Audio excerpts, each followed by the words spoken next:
creative arts, the industries, you're more likely to actually earn a better living than if you're a doctor in the UK right now. A lot of people are making a lot of money. How did your journey into the creative world start? It through music. So I started working with an agency in East London as a senior creative, and towards like the last year of being there, I started getting a lot of fashion clients just because my style of photography really suited what they were after. From that point, I was like, I need to get it. I need to do this. So why music in the first place? I grew up in like a relatively musical family, and I just kind of realized at a young age that I could hold a note quite well. And I think it's naive to go into something and expect everything to be smooth sailing. Have the best marketing campaigns, the best viral social media campaigns, but if your product or whatever it is that you're doing isn't good, you'll never make it. One would think that this is 2025, the whole world is digital.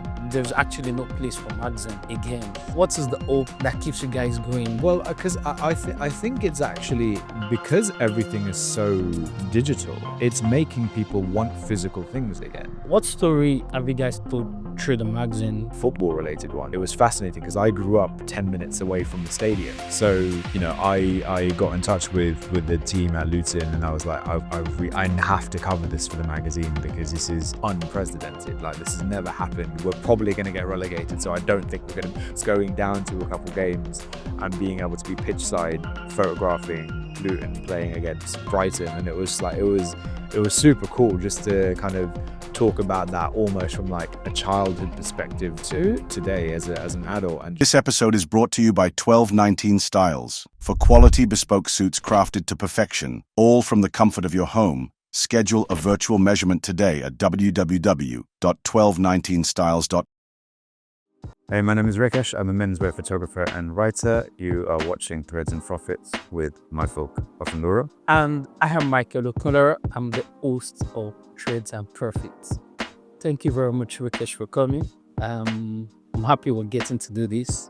For sure. Yeah. To start with, I would like to ask, what does style mean to you? It's never an easy question answering that. I think style ultimately is just being personal, right? Style for me is very much a case of wearing what you feel best represents who you are, your core beliefs, and just your sense of self. It's personal. It's your expression. It's not adhering to trends. It's just doing what you feel most comfortable in. What about fashion? Fashion is more consumer-led, I believe. I think that's very much trend-driven. It's what the tastemakers are saying. You know, this is what's popular, which is the interesting thing though, is that a lot of people will usually say that style and fashion are mutually exclusive, but I think that we are in an age where obviously we are influenced by trends. You know, there is a reason we wear certain things over the course of certain periods, but kind of bleeds into style, but it's not necessarily style itself. It's consumerism. Through your journey, is there any way you've been able to like leverage your own style? I think more so recently. Like I've been a photographer, a writer for over a decade now, but I think it's only since the emergence of video on social media that I've really been able to kind of leverage it, in the sense of I started doing more video content just of myself, what I'm wearing, you know, clothes that I'm interested in, and that I think has really helped shape what my brand identity is today, in the sense of what people know me for, in terms of style, in terms of, you know, just what I think is kind of interesting and cool. But again, definitely, like, I was posting photos of myself like wearing different outfits for like years, but it never really had as much traction as video has done. It's like 2023 basically. You are a man who wear many hats. Ironically, not wearing one today though. Unlike yourself. I'm sure you understand the hats I'm talking about. Yeah, sure. If we are to go down the memory lane, how did your journey into the creative world, how did it start? Through music. So I studied music in high school, university, and I was a full-time musician once I left uni. I like to be in control over everything that I was doing. So I was writing my own press releases. I did my own music videos. I shot my own artwork and obviously made the music and released everything. And then through that, I kind of found that the creative side of it, in terms of like actually making content, I was really enjoying. So I started doing that for other musicians, whether that was writing their press releases, doing their music videos, doing their press release photo shoots and stuff like that, and quickly realized that I was actually quite good at doing all of those things as well. The segue into fashion happened only a few years later. So I started working with an agency in East London as a senior creative, doing a lot of content for brands that we worked with. And towards like the last year of being there, I started getting a lot of fashion clients just because my style of photography really suited what they were after. And then one of the brands that I had at that time was a menswear hat maker, ironically called Tom Smart, and I loved working with him. He was a great person just to kind of know, but he kind of introduced me to things like Pitti Uomo and then that kind of stuff. I never traveled, but I used to do a lot of photo shoots with male models that were like, you know, really cool and really stylish. And from that point, I was like, I need to do this like full time. I was still making music at that time, but this was the first thing that I did that I was like, actually, I'm enjoying this as much as making music. Yeah, towards the end of my time there, I ended up leaving and joining a bespoke shirt maker called Turnbull and Asser. Now, for people in menswear, you'll know who Turnbull and Asser is. They don't really need an introduction. A bespoke shirt maker since like in the 1800s, basically. One of the preeminent shirt makers still to this day. I joined them in-house to run their social media, do all of their photography, all of their product copywriting. And from there, I spent 2 years until I moved to the Rake magazine. And at the Rake magazine, I was doing a similar thing. So I was running their social media, doing their photography, leading their digital editorial. And from that point, after COVID in 2021, I went freelance, and I've been freelance since. How's the journey? The journey been? You know what? It was really seamless because over my time at Turnbull and at the Rake, I got to meet a lot of people, a lot of brands, really got to network, and I had quite a few brands like ask if I was available to work with them on like campaign shoots. And at that time, obviously, I was tied into these brands, so I couldn't do it. So then when it came to thinking about going freelance, I approached a few brands and brands approached me as well. And as soon as I left the Rake, I already had a few clients lined up on retainers. So it was quite like my thing was, because at the time I was going freelance, it was because we were expecting my daughter as well, and I wanted to spend as much time as I could with her, raising her, but then obviously still working and being able to kind of provide, but with a better schedule. And I wanted to be in control of my time a little bit more. So I worked specifically with brands initially in that first opening freelance period where I was just doing writing. So it meant that I could work, but also be at home. And then since then, I've obviously continued building networks and working with brands, and it's been very seamless. Like, I didn't have the intention of being freelance full time. I was like, I'll do it for a few months until I find something that I really enjoy, and I'll go in-house somewhere. But then actually realize that this is a perfect setup because I'm taking on projects as I want to, working with people that I like to work with rather than like having to take on work. But all of the retainer clients, like basically the steady income, all of that was mainly writing. So I didn't even have to leave to go on campaign shoots and that kind of stuff. So I just made it work for me, and I'm 4 years in and I'm still doing it. So And it works perfectly for you. You still have enough time to spend with your daughter. yeah, absolutely. And it's my, like, she goes to nursery 4 days a week. So it's very much a case of like, that obviously has helped because I'm now essentially able to work full time. But, my day starts and ends with my daughter and my wife, right? So I'll make sure that even like today, for example, I would have made sure that at the latest I can be in town for is 4 o'clock, because from 4 o'clock, I'm then heading back to pick up my daughter from nursery at 5. So, it's those things where I'm lucky that I'm freelance, so I can actually do those things. Whereas if I was working at a traditional 9 to 5, I wouldn't have that kind of flexibility. And I think that was really important for me. So yeah, it's worked out in a lot more ways than I could have imagined. So what about music? Do you used to put out music? Yeah, so I've been releasing music. The last record I did was a couple years ago now. But at the moment, I've started working on a project where me and a friend of mine who's a producer, we made like 40 R&B demos in like 2010 that we never released. We just came across them recently. So what we're doing now is we're re-recording everything. Like 10 of the songs, we're re-recording, rewriting, mastering everything with the intention of launching that as an album like towards the end of next year. But the problem is with this is that we don't have any of the original files. We've just got an MP3. So we have to use AI to sample ourselves, split the stems, re-record. Like we've got our work cut out for us. It's going to be quite a big project that we're taking. Hence why we've not released any music. We're working on a lot of stuff with the intention of beginning to release music again next year. So it's exciting, but it's that kind of, I do that whenever I have moments of time. Which, when you're freelancing and you've got a lot of clients and you've also got a 4-year-old daughter, it's not very easy to find that much time. Hence why I've not put a time limit on like when we're going to launch. It's that I know I want to get some music out next year. When, I don't know, but it'll come when it comes. But as the creation, the creative process, like compared to 2010, I think that's about 15 years now. Is it? Yeah. Well, yeah, just less than that. Yeah. So yeah, Wow. it's around 15 years. So some of the songs were recorded in 2010, some were a little bit later.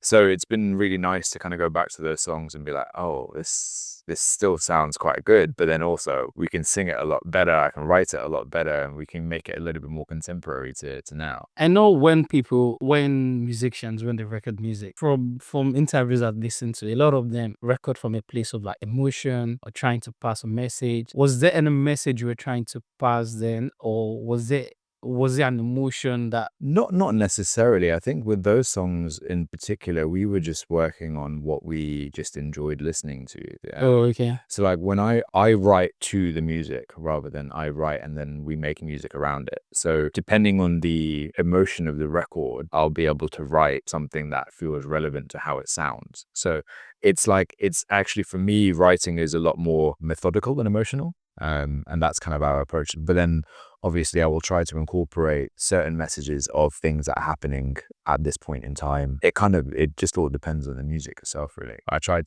to be adaptable. I was just trying to imagine a scenario of you having a track in 2010 of a lady that broke your heart.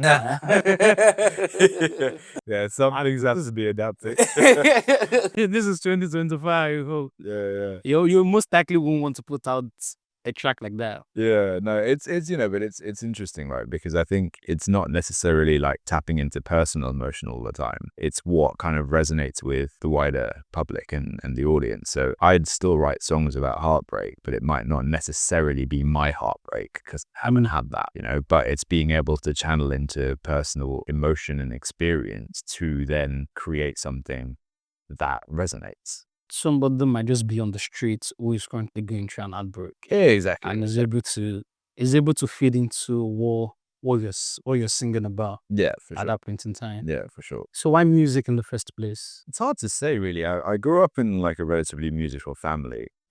So I think subconsciously there was always that kind of affinity to music. We'd listen to a lot of music and that kind of stuff. Yeah, and I think that's just kind of like, childhood upbringing. We listened to a lot of music. It was always quite a musical household. And I just kind of realized at a young age that I could hold a note quite well and I could like sing along to songs like a little bit better than other kids my age could. And yeah, and then it just became a bit of a natural journey because I loved writing. So I really enjoyed like English lit. So like in high school and in college, I studied English, I studied performing arts, and music was just nice. Was a really nice way of kind of incorporating all of that. Yeah, so I just kind of did it because I enjoyed it. Unfortunately, I was raised by parents that were very open to arts and very supportive of that, So I never had that pressure of like, oh, you need to go into science or you need to study, You need to become a medical doctor. Yeah, exactly. But I think they knew that from quite a young age with both me and my sister that we were both very creative kids. And we didn't, it's not as if we didn't have the academic notes. Like, we're both quite intelligent as well, but we just always gravitated to things that were just very creative. So like my sister studied like art and fashion. I studied like music and writing and that kind of stuff. So I think we always kind of knew that we would get into some form of creative industry. I would say you're really, really blessed for you to have that creative juice at a very young age, and you had a parents who were able to support you. Yeah, And massively. and then from there again, you were able to go to uni to still study what you're passionate or what you like. Yeah. And eventually, as life as it for you as well, you still were able to like walk in that space. Yeah. Your creativity is feeding you Yeah. as well. I think that is where the frustration comes in for a lot of people. They need to then just say, you know what, this creativity can be on one side. Let me go get a proper job, and I will come back to this one day. Yeah, for sure. But I also think, like, you know, back then, I like, now thinking about it, I was like, wow, why did my parents let me study music at university? But then also, like, it is significantly different now though, because, you know, the creative arts and the industries, you're more likely to actually earn a better living than if you're a doctor in the UK right now, you know. And actually a lot of the academic kind of positions that you can adhere to kind of one day, or aspire to getting, unless you're gonna really hone in and specialize, it's as kind of competitive and as difficult to get into to make a proper a comfortable wage here. Whereas actually in the creative world, in the social media world, in that kind of stuff, like, you know, a lot of people are making a lot of money than was ever deemed fathomable 5-10 years ago. So I think that there is a bit of a shift in the sense of those subjects and industries that were considered not a proper job now actually will make you a lot more successful a lot of the time than your traditional ones. And this is for someone who is watching this and they probably don't even know what way to start or how to go about it. Because sometimes as well, for example, you are lucky that you're able to go to study music, and that has given you the opportunity to be in that creative space. So you have people who are like yourself, that so opportunities are easy to gravitate towards you. So for someone who is probably in the bank now behind the computer thinking about, oh, I used to have this dream of singing, Yeah. or I want to have my own fashion brand or design. Yeah. What will you say to them on how to go about it? Just do it. just find time to do it. It's never too late to start anything, right? And I think it's really important that if you're passionate about something, truly passionate about something, you will find a way to do it. But what's really important, I think, is not to downplay the importance of having a full-time job and income. Like, there's a lot of people that are like creative and they downplay that, oh, I work in finance. No, own that, because that's helping you do the things that you want to do, and you've got a safety net. That's a very sensible thing, and it's a very important thing to have. But as long as what you're doing creatively is a passion, you're not doing for the to be successful. You should be doing it because you really enjoy doing it, and success, whatever that looks like, is an afterthought. Like, if you're not passionate about something, you shouldn't do it. But then if you're only doing something because you want to become rich or you want to become famous, then that you're doing it for the wrong reasons, and it will never really work in the way you kind of hope it would. But then if you really believe in yourself that you will be able to produce something that is of a standard that you're happy with and you feel people can resonate with, it will always do well. I was saying this to someone yesterday. I was like, you can have the best marketing campaigns, the best viral social media campaigns, but if your product or whatever it is that you're doing isn't good, you'll never make it. But if your product and what you have is truly, genuinely really good, the universe will find a way to make sure that the right people see it. And I think it's very much a case of, you know, if you really want to do something, life is too short to not do it. So that's what I would say. Yeah, thank you for that. Was going to ask you, during your own journey, what were like the challenges you would say you faced? There's always challenges, like, in every direction throughout your entire career. It just kind of depends on what you consider to be like a challenge worth accepting, or what's too much. Like you know, I as a freelancer, I have the obvious ones of, oh, what if a client wants to stop working and I don't have any work come in because of people can't afford to spend money, or brands are cutting their budgets. You know, there's always that. That's a constant. That will always happen.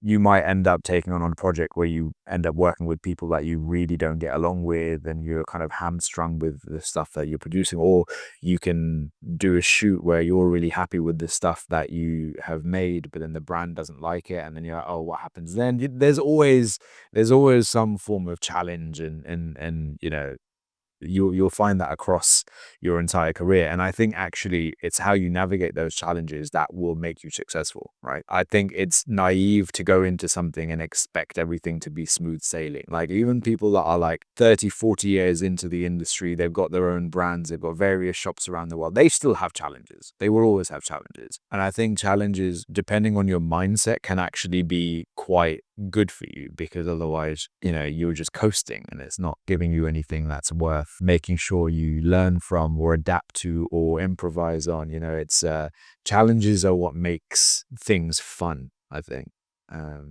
Provided no one gets hurt, you know. it's all good as far as I'm concerned.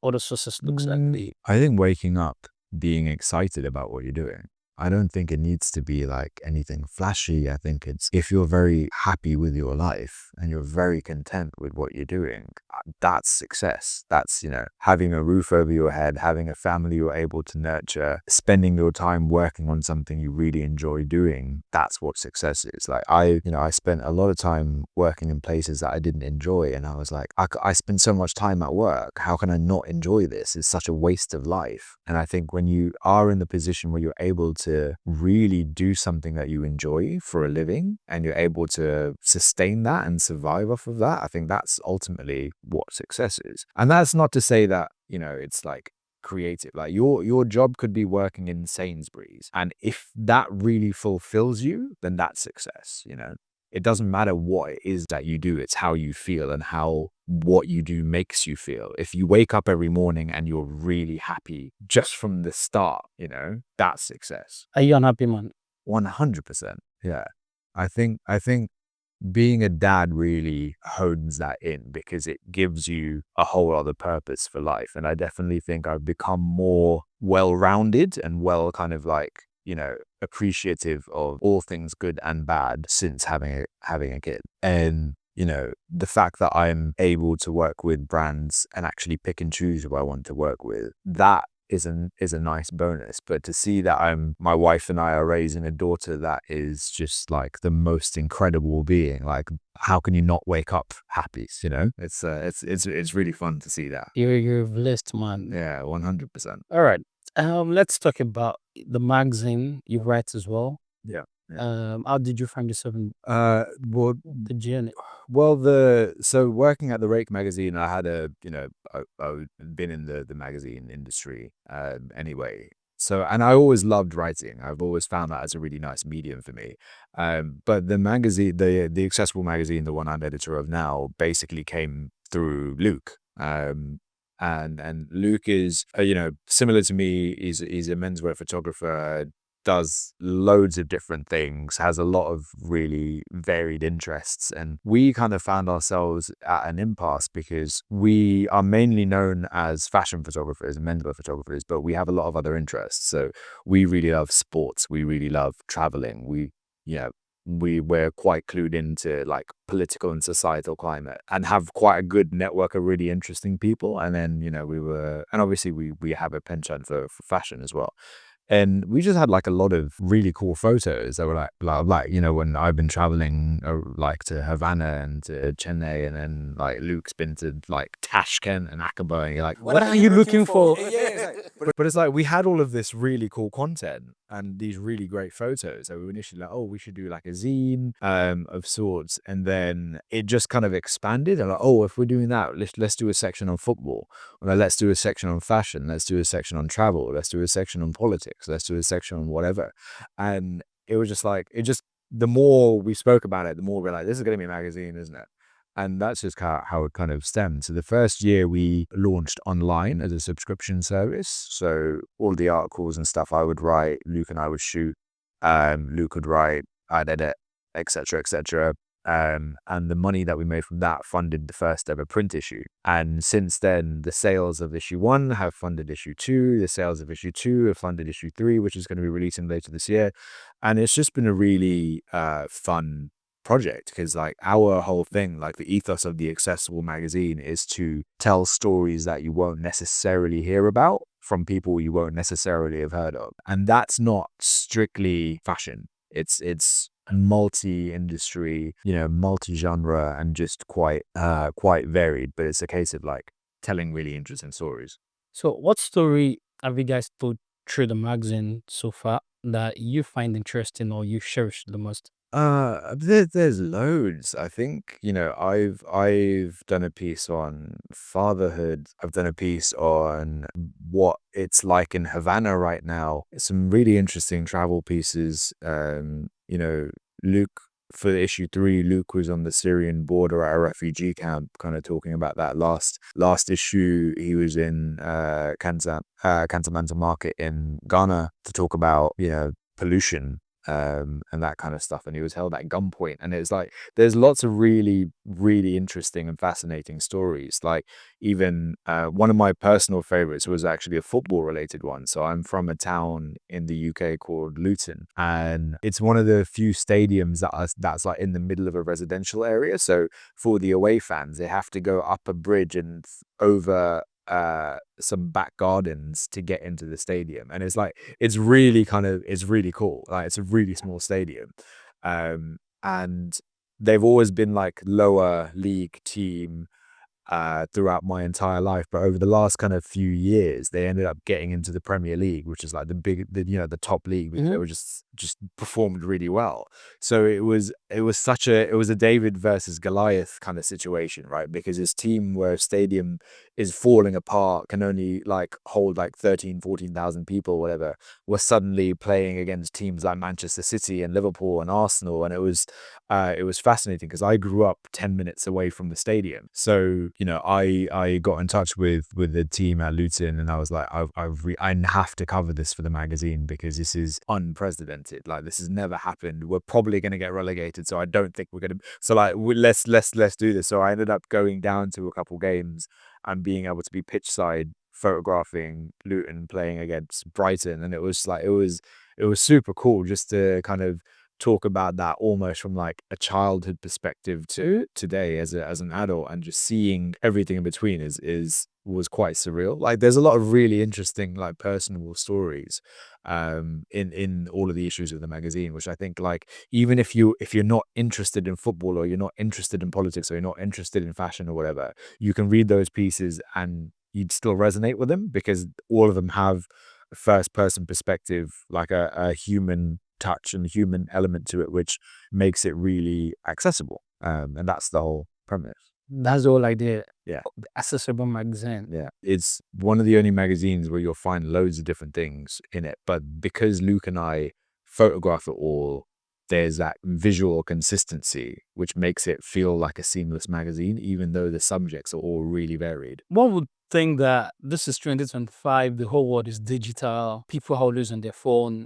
There's actually no place for magazine again. What is the hope that keeps you guys going? Well, because I think it's actually because everything is so digital, it's making people want physical things again. So, but the other thing is that, we're lucky in the sense of, because we produce everything, Yeah. we don't really pay for much bar the printing costs. And we only release an issue once a year. So it's an annual issue. So we're kind of able to make it a really novelty thing, and that really works for us. I think it's harder when you're a publication that needs to release in every month. That's where it gets a bit tricky, but we have the benefit of it being slow journalism, and really being able to consider what we're doing to then be able to be like, right. And again, because we produce all of it, not a lot of magazines are able to do that, right? So they have to hire a lot of photographers, writers, sub-editors, and that kind of stuff. But because we could kind of do most of it, we're able to make it sustainable, really. So I think like when we launch an issue, we always get such a great response because people are excited to have a physical book in their hands because everything is digital, you know. So it will kind of like, it's that kind of nice resurgence and appreciation of physical things, similarly to how, you know, vinyls are popular again and that kind of stuff, because it's like, you know, people are tired of streaming and they want to listen to records, you know.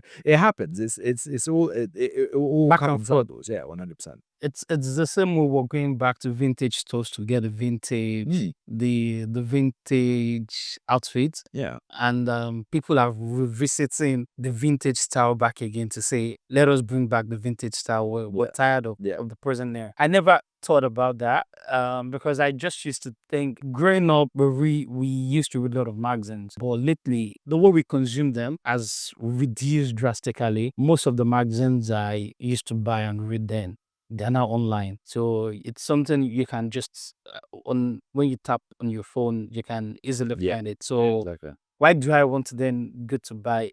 And seeing that you guys in this digital age where everything is digital, you're still able to like do the first, do the second, third. Which edition is coming out? So the third issue is releasing this. The third is the one. Yeah, issue 3 is coming out later this year. When is there different? So it was supposed to release in June, but Luke and I, this is the problem with us doing everything is that we've just been too busy to finish all of the pieces. So we're still working on it now. The aim will be to ideally to launch come like September, October, which would be quite exciting. It's almost there. We just need to finish a few final pieces and then lay out production, and then we're good to go. From your videos I've watched and following you online, you usually talk about coffee and fatherhood. It's like a ritual for you. Yeah. How has this helped you with inspiration? It hasn't really. I don't think it kind of helps inspiration and like much, but it's just stuff that I enjoy. And I think the biggest thing for me is that as a persona on social media, like my only aim is to be genuine. So I don't have a strict, I can only talk about this, I can only talk about that. I'll talk about anything if I'm passionate about it. It's just some things I'm more passionate about than others. So like the coffee stuff. So I'm very particular with coffee in the sense of I don't drink it because I need caffeine. I drink it because I like coffee. You like the taste of coffee? Yeah. Because it's like there's coffee and then there's good coffee and there's a distinct difference, right? So whenever I went to different parts of town or campaign shoots and in new locations, I would always try and source out an independent coffee shop because generally the roasters are, you know, limited and they produce really good stuff. I think over like the last kind of 4 or 5 years, I would have a lot of people ask me about, oh, I'm going to Fitzrovia, what are the good coffee shops in this area? So then I started doing a video series just on the coffee shops that I go to, because I'm like, why waste so much money at the Starbucks and Pret when if you can walk around the corner and there's a really good coffee shop or archetype or caffeine and that kind of stuff. And it was just better because less queue. Pardon? So with less queue. Yeah, less queues, but also then you're supporting independent businesses and you're supporting, you know, you have a better idea of the supply chain.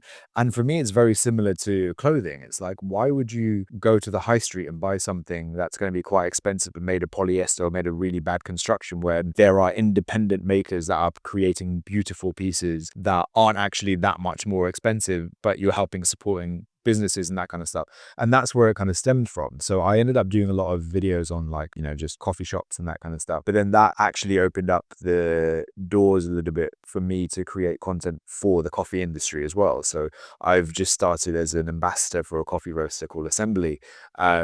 And that's really cool because it's like they're a specialty coffee roaster, but they want to make sure that they appeal to general audiences. So they were like, we want to work with you for you to create content using our beans, but making coffees at home. So people can see that actually, yes, they are quite premium quality beans, but you don't need to be scared by that. You can make it at home however you like, but here's Rikesh who will show you how to do it at home. So again, it becomes more accessible. Um, everything leads back to that. But the reason that they kind of got in touch with me initially and pitched this to me was because the stuff that I was producing was just me. I wasn't trying to be a persona. I was just myself. So like people will watch this interview and then they'll see the videos that I post and oh, he's exactly the same. But then they'll meet me in real life and they'll be like, oh, he's exactly the same. And that for me is what has been the thing that I think has made my kind of work excel and be seen by the right people, because they know that they're going to get a genuine, opinion. Yeah, authentic opinion. And I'm very upfront. Like if a brand approaches me and I don't like what they do, or I'm not a particular, or like even if I do appreciate what they do, but I know that I wouldn't wear it, I won't work with them. And it's not to say that their stuff isn't good quality, but it's just that I don't want to talk about a product to my audience that I know I'm personally never going to wear. Like everything that I talk about in terms of my clothes and when I do my outfit videos, you can see me walk down the street and I'll be wearing those things. Like I wear these jeans all the time. I wear this jacket all the time. Like you see it in all of my videos, and it's kind of the same goes for everything else as well. So just to simply say, you don't do this fashion that is just meant for runway, and No, you I just don't think I could pull it off. Like, I know what I like. I know what looks good on me, and I'll stick to that. you see some dress on the runway, and you're just like, oh, this is just that. Yeah. There is no way you. And you know what? There's no way you wear that. Yeah, I respect it. Like I appreciate it. I admire it, but I would never wear it, and that's fine. And that's not to say that people will find stuff that I wear like they might not be able to pull it off. And it's like it is what it is. But like should always try, because you never really know. Like the one common misconception is that if you're short, you shouldn't wear high-waisted trousers. I'm like 5'5" and I only have high-waisted trousers, because if you know your proportions, you know how to dress for your body type, you'll be able to look good in what you wear. And ultimately, it's when you feel comfortable in the clothes that you wear, even if the clothes are horrendous, if you're comfortable and you know you feel good, you will look good because you'll have that confidence. And that's what it all comes down to. And I think that's where the power of you having a sense of style and getting to like know who you are. Yeah, and the thing is like I think people tend to forget that doesn't happen overnight. I've been, working in fashion for over a decade. I genuinely think I've only nailed down what I feel my sense of style is last year. Like where I'm like everything in my wardrobe is something that I'd wear, to the point where I wake up and I don't need to think about what it is. I'll throw something together and it will work. That's taken me like basically 30 years to get to. And I think the thing that stresses people out is that for those that are trying to get into the industry or wanting to be a bit more aware of what they're wearing, they kind of expect that happens overnight, or like, oh, I'll study about, the best proportions, or I'll read a few menswear books and suddenly I know what that is. No, that's not like, yes, it's good to understand certain rules of menswear and more traditional menswear in order to know what you should and shouldn't be doing. But ultimately, it's not a style. Style always evolves. Like I wouldn't be wearing what I'm wearing now 5 years ago. I probably wouldn't be wearing this exact same outfit in 10 years, but it will come back. But it needs to adapt and evolve around you and what your kind of, what your environment is. Like pre-COVID, I would almost exclusively wear suits and shirts and ties. Post-COVID, I still liked tailoring, but I didn't have a need to wear bespoke shirts and that kind of stuff. So I would wear softer tailoring with like, separates, still tailoring, but softer. Whereas now I've begun to incorporate a lot more casual pieces. So like your denims, your workwears, your t-shirts. Like I would never have worn, like I've only started investing in t-shirts over the last 2 years. And that's something that like you can't predict. Like you have to adapt and evolve, and style is always changing. The thing that I say is that, it's always embarrassing looking at photos of you like when you were younger, right? But that's great because that shows that your style has evolved. Yeah, like I don't want to be seen wearing this, like the same stuff that I was wearing when I was 15, because I'm a different person, right? And it's fun. I think that's what I think a lot of people miss, is that they take it too seriously. I think style should be fun. It should be expressive. It should be a little bit silly at times. And that's kind of that's not a bad thing. Like one of the things that I'm really slowly doing, but trying to do more of is implement more color. So like I've notoriously been very earthy tones, very neutral tones, but like, you know, recently I bought like some like a mustard yellow overshirt and like, you know, the little things where I'm like, I can actually weave these into my outfits where now there's a little bit of pop of color. Usually I'd only do that with ties because it's an easy thing, right? You can wear a classic suit, wear a nice like funky color tie, and that's done. Whereas how do you do that when you're not wearing suits as much? And like it's interesting to kind of figure that out. But again, you adapt. From what you said, that means style is something that your style is something that is continuous. It is not a place where you arrive.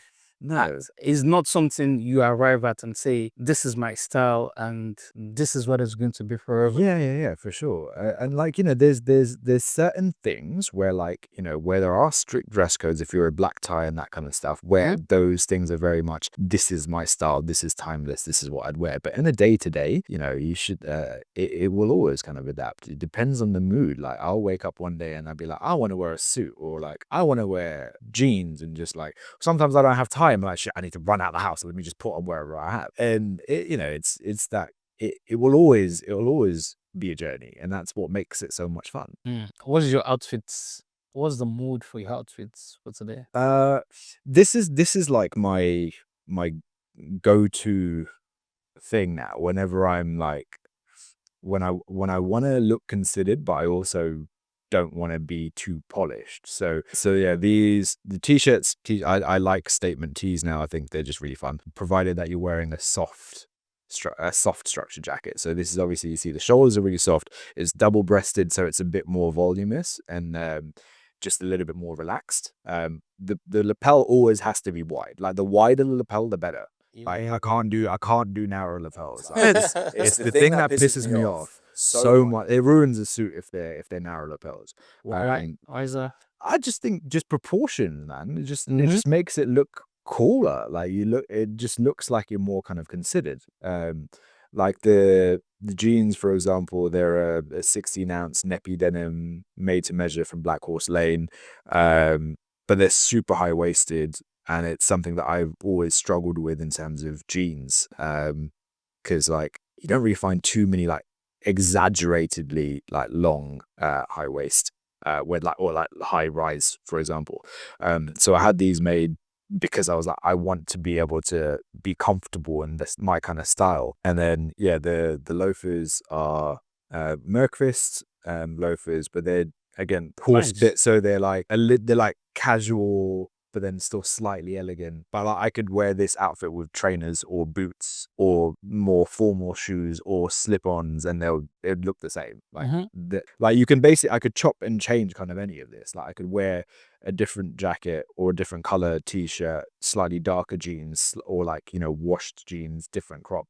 But in theory, it kind of all still works. And this is what I was going back to saying, like everything in my outfit, everything in my wardrobe can work with everything else in my wardrobe. So it's like just depending on, and you know, half the time it's like, right, what has been washed and what's been pressed. You know, there's half my wardrobe is still just in the laundry basket, and I'm like, right, I can't wear any of that. So okay, yeah, what's next? Okay, it's your turn today. yeah, exactly. Come on, Yeah, for sure. Rikesh, how's father would been for you? Best thing that's ever happened. Honestly, it's so much fun. I was never one, you know, I never mind if we were to have kids or not, you know, because it's like ultimately for me, it's like it's got to be my wife's decision, because ultimately she's the one that has to give birth to this child, right? So it's like if she wants to have kids, great. If she doesn't, fine. Like I don't mind. So I was never particularly like, you know, I didn't feel any way about it, because it's like, you know, it's cool. It'd be nice to have, but it's also, I know also a lot of people aren't able to have kids. So I kind of went into it knowing that, you know, you never know until you try, right? But I didn't quite expect, I think, just how much I would really enjoy being a dad. Like I always want, like it would be nice to have kids, but I'd never realized just like how much fun it would be. Like it was obviously like, it's also painful, But you go through a lot of teething issues, literally and metaphorically. But yeah, like she's like, my daughter is gonna be 4 next month, and she's just an amazing human being, and it's so much fun. Like I really enjoy it. 4 years being a dad, and you're a dad to so many other companies. How have you been able to manage that? I'm really good with time management. And that's what I was saying to you earlier. I was like, my calendar is the thing that I live off of, right? So all like I know how to time block essentially. And but then I think it's really important to know your priorities. So like my everything will start with, does it work for my daughter? Does it work for my wife? Right. So I will work according to that. So like I know, I need to pick up my daughter from nursery at a certain time. On the odd occasion where I'm like, oh, I've got an evening event, I'll make sure that obviously my wife is free to pick her up. But otherwise, it's very much a case of, prioritizing that. Because, I went freelance because we were expecting and I wanted to be present. I didn't want to be the guy that was like working all the time and like, yes, providing an income, but then never being there to raise our child. And ultimately, if you want to have a kid, it's a 50-50 thing. Like we're not living in the 70s and 60s where it's like it's the woman's job to raise the child. It's not. If you want to have a kid, you have to split the responsibility. And I knew that having a job where I was going to be away a lot was not going to work for me. So it was that kind of thing, just having a really open communication with my wife about how we wanted to raise our kid, and just making sure that we were on the same page the whole time. So you make it work. You make it work. Mm. Yeah. Interesting to hear, and I like to hear this perspective from men of our own generation to see how present they want to be there for their family, Yeah. the kids, to be in that process that have been part of their life. Yeah. Thank you so much, Rikesh. Thank you for coming. It's been an amazing conversation. If you're to look back to advise the 10-year-old Rikesh, what will your advice be to him? Just go with your gut.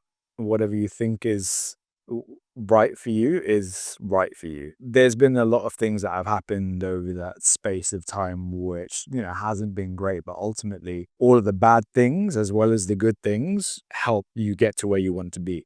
So yeah, that's my main piece. Just go with your gut, trust your instinct, and just enjoy what you're doing. Any style and advice to the 21-year-old Rikesh? Yes. Yeah. Oh, there's things I could say about 21-year-old me, man. Uh, again, just be comfortable with yourself. You don't need to worry about what other people think. If you're comfortable in the clothes that you wear, they don't necessarily need to be clothes that are trendy, as long as you're enjoying the experience of experimenting with style and developing your personal style. And then remembering that it adapts, it's fluid, it flows, it's like water. You move with it, you grow with it, you learn with it, and it's just about having fun. All right. Thank you so much for No, coming. pleasure. Thanks for having me. Appreciate it. No.